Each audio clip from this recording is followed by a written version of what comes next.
لبيك لا شريك لك لبيك إن الحمد.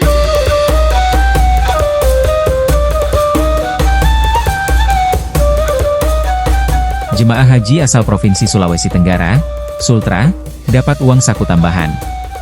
Petugas penyelenggara haji dan umrah, PHU, Kanwil Kemenak Sultra, Haji Abdul Rahman mengatakan kalau para JH mendapat uang saku langsung dari Gubernur Sultra, Andi Sumangeruka.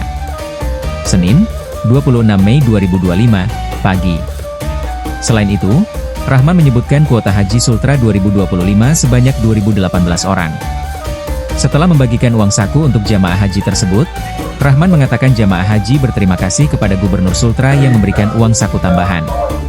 Dilansir dari website resmi Kemenak Sultra, Andi Sumangeruka berpesan kepada jamaah agar menjaga kekompakan, kesehatan dan saling tolong-menolong selama proses ibadah haji berlangsung.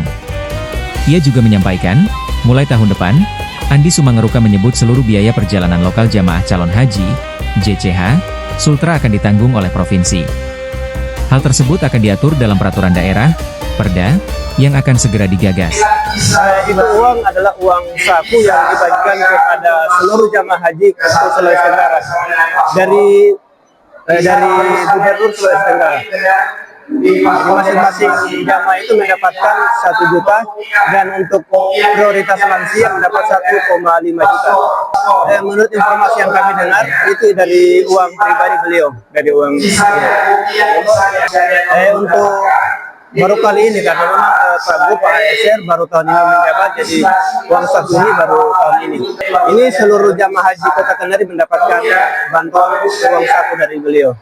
Untuk informasi itu kami kurang tahu juga karena memang kalau pesan-pesan memang untuk menjaga nama baik daerah, para jamaah sangat berterima kasih dengan adanya bantuan ini. Apalagi jumlahnya memang tidak sedikit, masing-masing 1 juta, jadi mereka harapkan bantuan seperti ini dapat berkelanjutan di tahun-tahun yang akan datang. Itu harapan dari para jemaah.